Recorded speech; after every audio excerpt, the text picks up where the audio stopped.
I decided to use hi everyone because when Obama did his video supporting Biden, he started out with hi everyone.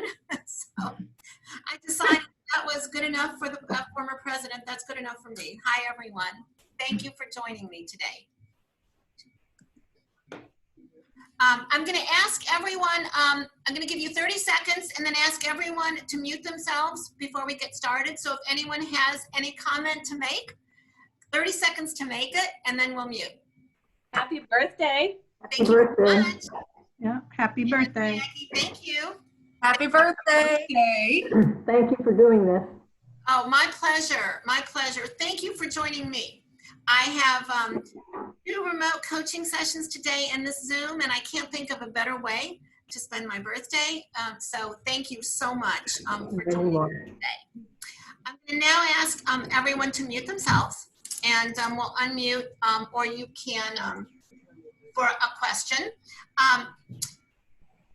My goal today, if anyone has heard me talk about HorseTalk, come to HorseTalk, or read about HorseTalk, the program is designed for the lessons that you learn that you can take and apply in your life. And oftentimes people say to me, like, I don't see it. I don't see that lesson until you point it out to me. And the lesson is just so obvious to me. Well, what I want to do with this session today, it's a 30-minute session, I want to take the lessons from the past year and I want to apply them to the leaders of this pandemic crisis and show how the lessons from the past year apply to Fauci and Gupta and Governor Whitmer and Governor DeWine, Governor Newsom, Governor Cuomo, how they apply. They're not just lessons from the past year. And a HorseTalk really isn't about horses, it's about leadership. And I think this virus really is as much about leadership as it is about the virus. So my goal is that you get a lesson or two that you can take, see how it applies to the leaders and how it can apply to you. You know, of course, we are not mentioning any numbers to this birthday, but you know, when I was younger, I'm gonna say that my idea of a fantasy was probably, you know, a young, you know, Paul Newman, a young Tom Selleck, a young Tom Cruise. But my idea of a fantasy today is Fauci, Trump, Cuomo, maybe DeWine, Acton in the pasture doing billiards or the obstacle course. Working together as a team, I would just love to see those people in the pasture. And that's what inspired the idea for this session. I'm now going to get started and kind of do a combination of myself and the lessons so that you can understand what I am talking about. This picture was just taken last Wednesday at the farm where we have done HorseTalk. This baby was just born. In the photos I have, the afterbirth is actually still there in the stall. This baby was just born. It's an Arabian. And if you've been at the barn and heard me talk about what makes an Arabian different, it's a very wide between the eyes and very narrow muzzle or nose. They say that the sign of a good Arabian is if they can drink out of a teacup. And this baby has just the most perfect face. But the reason I wanted it is that even in this time, good things are still happening. Babies are being born, and in this case, 4-legged babies are being born, and I wanted to kind of honor that idea with this baby. My hero of this whole pandemic is Dr. Fauci. I have a top I ordered to work out in that has a picture of him with the word truth. Who knew a 79-year-old man would become, you know, the sexiest man alive? But I've chosen 2 lessons to use Dr. Fauci to prove those points. Leader gets distracted, team gets distracted. If you've noticed, anytime he's not at the press conference, the COVID press conference, the social media world goes crazy. Twitter goes a Twitter, and everyone is on the countdown. Is he being fired? Is he being fired? Is he being fired? When the leader gets distracted, the team gets distracted.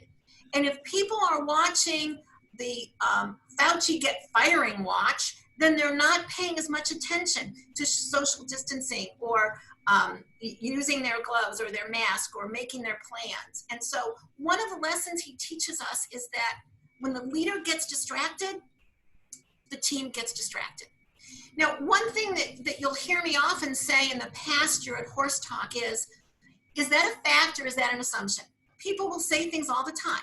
The horse doesn't like this. The horse can't walk over the noodle. The horse is tired. The horse is hot. The horse is thirsty. The horse is hungry. And I'm always saying, is that an assumption or is that a fact? Well, Fauci deals with facts, and that's why he's my hero. Any scientist or doctor is my hero through this process.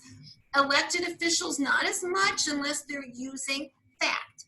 When he gives numbers of how many fatalities and how many people test positive, those are facts. When some unorthodox treatments are bandied about, he will say, the information you're referring to is anecdotal. It is not done in a controlled clinical trial. Those are facts.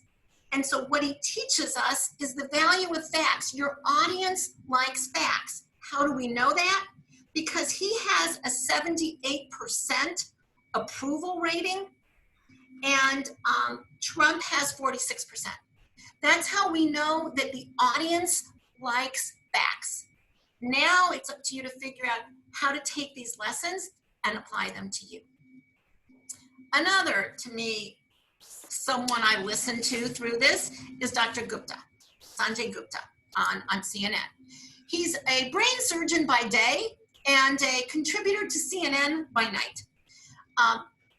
Words matter, and that's lesson number 54. It's a little bit of a challenge because those of you that know the verbal, the vocal, the visual know that verbal counts the least, but they still count. Words matter.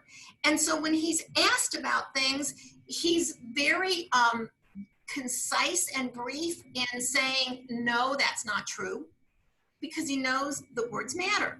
He's a surgeon, so he doesn't take a lot of time to say, no, that's wrong. He just says it with clarity. And one of the things I like about him is that he also has empathy.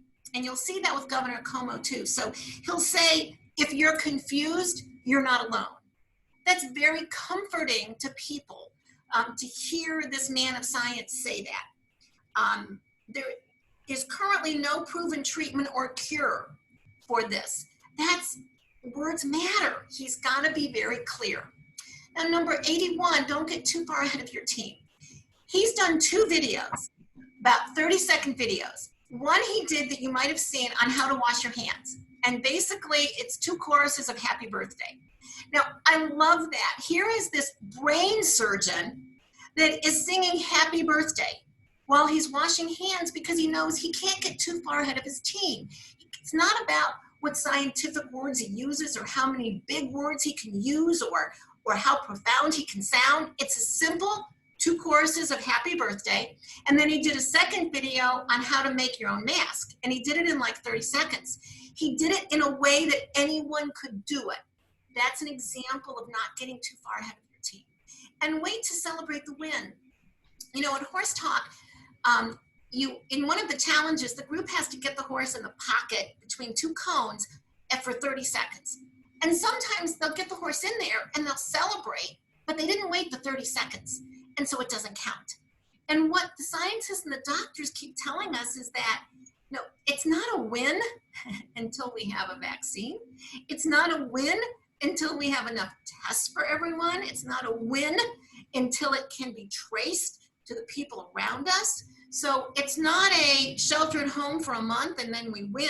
And he's been very clear about that. And so that's why he represents that lesson. Governor Cuomo.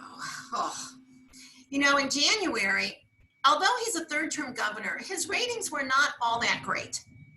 And I say that because it's not that he was riding into this in some wave of popularity.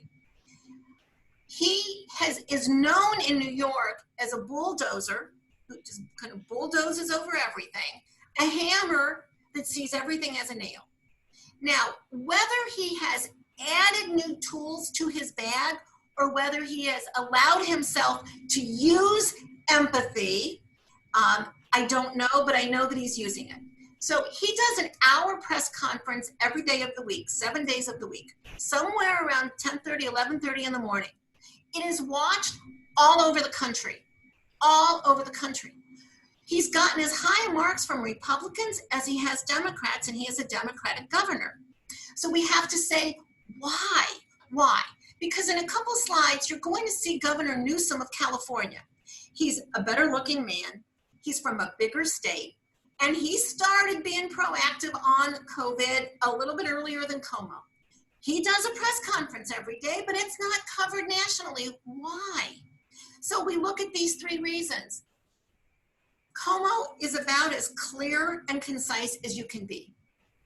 When he was blamed for needing too many ventilators that were unused and too many hospital rooms that they built that weren't used, he very clearly went back to the president with, if the projections were high, Mr. President, they were your projections. You relied on projections and they were wrong. They were yours. That's pretty clear.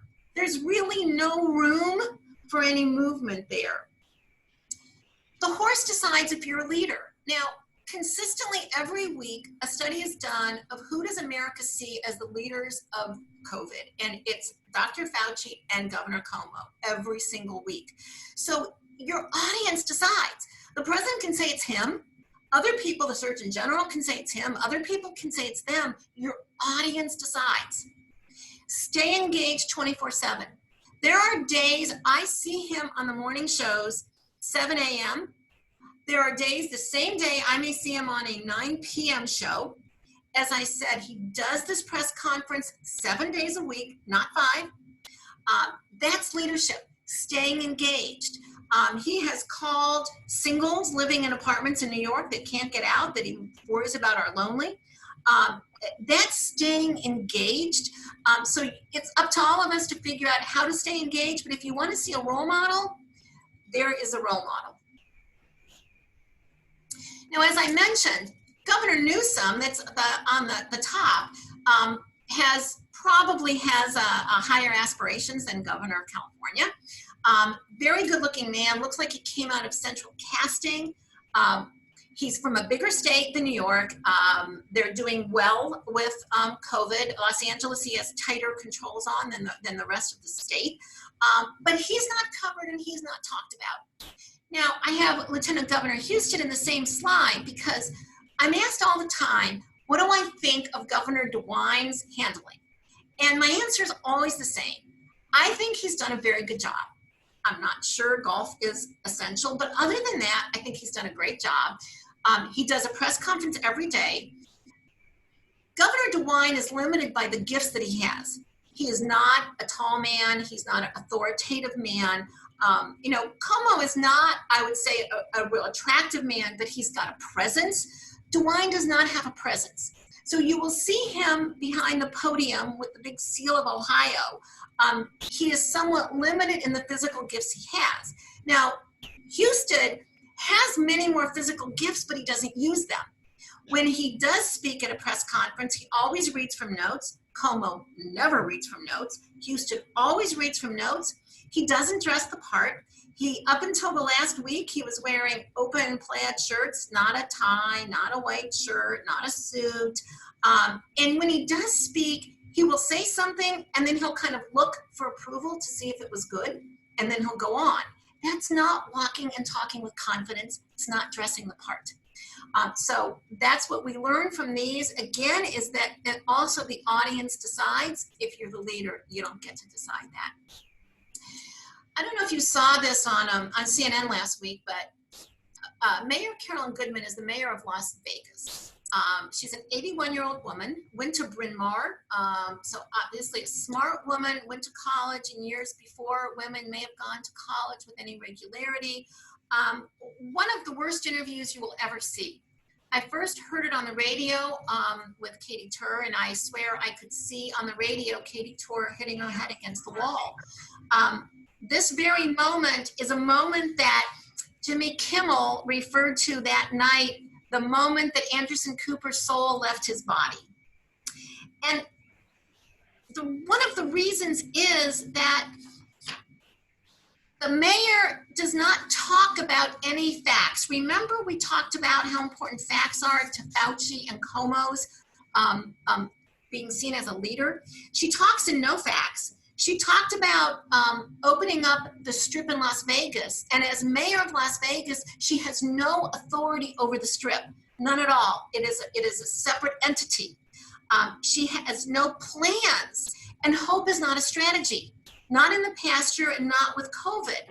Remember, Trump tried that in January, February, where it's going to magically disappear. But hope is not a strategy, and she has no strategy for opening up Vegas. He says it should be opened, but there's no strategy for opening it. There are always consequences, and right now, I would say that pretty consistently she is seen as the wackadoodle of COVID. And that's a consequence when you don't use facts, and when you don't think about consequences, and when you don't have any clear and concise direction. She says that it's total insanity to close Vegas and that it's killing Las Vegas, but she has no clear and concise direction. And in fact, when asked if it was open, would you go to a casino? She said no. Vice President Pence. Make yourself small or big. The reason I chose this picture is that the COVID press conference every day is supposed to be the COVID press conference, and Pence is supposed to be in charge of COVID. But every day it's taken over by Trump, and Pence is very small. And I believe if you asked most people who is in charge of America's efforts in COVID, most of them would not say Pence because he's small, he's not seen, he's not heard from. You have a choice to make yourself as small or big as the situation dictates. It's not that big is always good or small is always bad, but you need to be purposeful. The leader or the decision maker is not always the one that's assigned. So Pence is assigned here, but really you've got Fauci, you've got Gupta. In Ohio, you have Dr. Amy Acton. So the audience decides the leaders, they're not always assigned or assumed. Governor Whitmer is from Michigan. They did a really great parody on Saturday Night Live, just so that you know, so we can all learn from it. 2 weeks ago, Saturday Night Live did their first, what they called at-home version, where all the talent was at home. And it was not great. They did a second one Saturday, and it was 1,000 times better. So we can all learn that, you know, even if you're a network, even if you're a popular show, even if you're used to working with technology, it doesn't mean that you're going to be great right out of the gate, and it's something that evolves. So they did a great parody. Cicely Strong did a great parody of Governor Whitmer. You may remember last week, I believe it was, some of the people in more rural Michigan came to Detroit and were protesting about the shelter at home, and she came under fire. So her challenge is to keep verbalizing the vision. What is the vision? The vision is of a time where Michigan people can get out of their homes and stay healthy. And so she has to stay focused on that and keep working on that vision of you staying healthy and keeping your friends and family healthy. Sometimes you have to be open to failure. Being the target of this protest all over the national news is not ideal, but you can't not succeed without being open to what some people may see as failure. And everyone is protective of their space. I put that in there because in this parody on Saturday Night Live, she gives protesters directions for how to protest. And she's, you know, she talks about the 6 feet, and she says, if you're AK-47, which they're all carrying some kind of automatic weapon, I don't know if they're trying to shoot the disease or what, but they're carrying these weapons in these protests. So she says, if your AK-47 is touching the back of the person in front of you, you're too close. So it's just kind of a funny way to look at that. Even before this, everyone is protective. Even more so now, everyone is protective. And you'll see in some interview shows like 60 Minutes, you will see the host being at least 6 feet away from their guest that they are interviewing. Governor DeWine. As I mentioned, I do believe with the skills that he is doing a good job. But notice, and this particular shot was done the day before the draft, so he had a helmet from Cincinnati and a helmet from the Browns. Always speaking behind the podium. Now, sometimes I would suggest to people to get out from behind the podium. But even if he was my client, I would not tell him that. He needs the pomp and pageantry of the seal. He needs the flags behind him. Now think about it. We all know he's governor. So why does he have a seal? Why does the president have a seal of the United States? We know he's president. You need to know, what do you need to be empowered, to feel empowered and to look empowered. And so you will always see DeWine with the seal, with the flags. He needs help in looking more empowered. Now, no one likes to be pushed. One of the reasons I think that DeWine has done a good job is that he's made bold moves.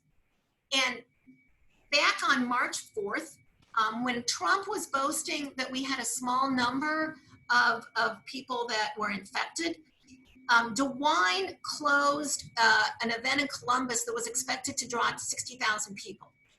That's a bold move. Now, no one likes to be pushed, but pushing is more a result of continual nagging rather than a bold move. If you remember, it was about March 12th or 13th when schools were closed. Ohio was one of the first. That was a bold move. And sometimes you need to make those bold moves. And so if you want to know what's a bold move, look to this vertically challenged man, and you will see that you don't have to be the biggest to make bold moves. He has done a good job between Trump and Trump supporters of not pushing back verbally too hard and not being pushed by orders from the executive office. But yet he's willing to risk negative consequences. Again, he was one of the first to close the state. Right now, his approval rating is 85%. So bold moves, risk negative consequences may equal good ratings. Dr. Amy Acton. You know, I have to mention here that I often tell female clients that it's an advantage to be a mother. Sometimes I think people think it's a disadvantage to have all of that extra weight that you carry. But it's an advantage because part of how she comes across is a little bit motherly, a little bit caring, and we need that during this process of caring. That's part of how she comes across. She has a strategy for each step. And so when they started opening up Ohio yesterday, she was very clear on the steps to get to a more open state. It's not just the step has to have a strategy. And she keeps looking forward to where we want to go, which is a time where we can again shop, we can again go out, restaurants will be open again. And she always mentions that in her press conferences to keep verbalizing that vision and keep mentioning that future. And, you know, I had never heard of her a few months ago, and now I'm grateful that Ohio has her. President Trump, think before you speak and stay out of the kick zone. A couple sayings. February 28th, it's going to disappear. One day, it's like a miracle, it will disappear.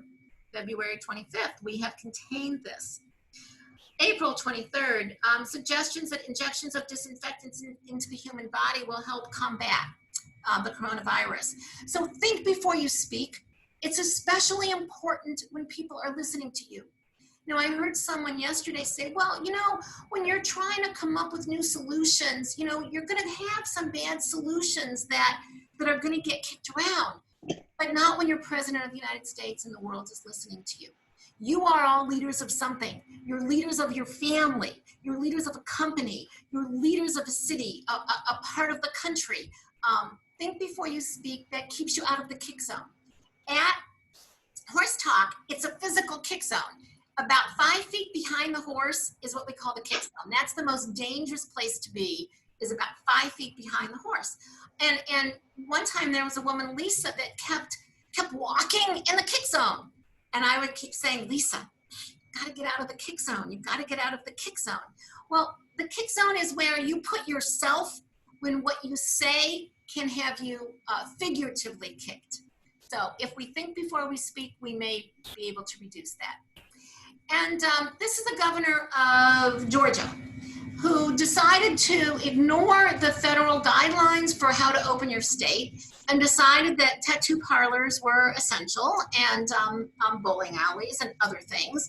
And so he's here to remind us that just because you are the leader doesn't make you right. And that's why you will hear, like today I heard the mayor of Washington, D.C. talking about the coalition she got together of people to help make the decision of how and when to open up. This picture, my last slide, is to remind you of a couple things. The last lesson in HorseTalk, the book, is for you to figure out how to take a lesson. Maybe it's when to be big or when to be small, to stay out of the kick zone. The audience decides, the leader. Take a lesson and figure out how to apply it. This just could be the baby we saw in the beginning. This could be what the baby looks like when the baby grows up. Electric Impulse, my business, was named after a horse that I showed in the same division.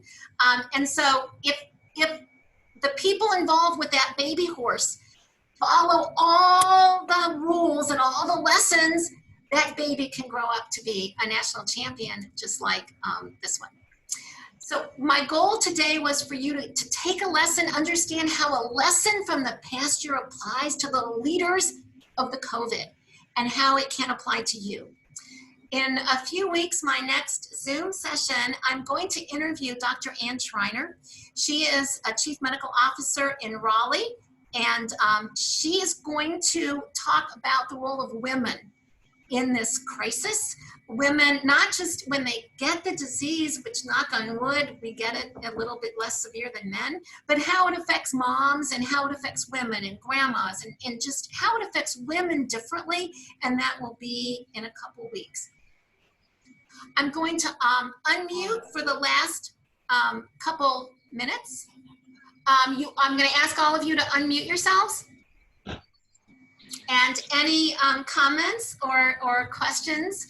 Mark, my IT guy, he didn't believe that I could do this in 30 minutes, but I did believe that I could. So any questions, any comments that anyone would like to make? Leslie, it's MJ. And I thought this was spectacular. It's so much your style and the class that you bring to environments like this. So thank you very much, and have a very wonderful birthday. Thank you for inviting us. Joining. Thank you. Hey, Mr. Corey, I haven't seen you for a long time. Well, hello there, Leslie. It's good to see you. How are you doing? I am doing fantastic. This was outstanding, just what I needed. So thank you. Thank you. You know, I talk about your group in the pasture. I talk about them at every horse talk. Well, I would love to bring a team from Columbus up to have them do horse talk. So, you know, never in the history of horse talk has a group made such a difficult obstacle course as your educators did. You still have the award for the most complex obstacle course ever. Oh, I'm sure we do. I'm sure we do. Leslie, happy birthday, and thank you for this. It was just the clarity. I took a lot of notes. I'm going to be absorbing this. This was so good. It was thank you for the present to us on your birthday. Really. Thank you for your gift of your presence to me. You know that I believe that presence is a gift, and you all have given me your gift. Please go out and watch the Faucis, the governors. You know, just this tension between the states and the president. You know, the president saying you're going to do this, and the state saying no, no, no, no, no. Alexander and Hamilton have already resolved this, and this is a state issue. This is not a federal issue. There's so many lessons to be learned. And I said in my newsletter last week, even I turn it off a few hours a day. So, it's not a 24/7. Turn it off at some point, but please watch and learn. And when you listen to someone being interviewed, ask yourself, what lesson from the past year can I learn from this? So I thank you for joining me. Anyone want to contact me after this with any thoughts? You know that I'm always glad to answer a question or a comment.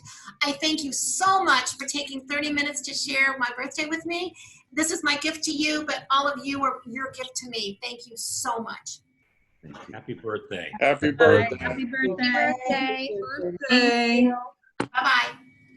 Bye. Bye, Leslie.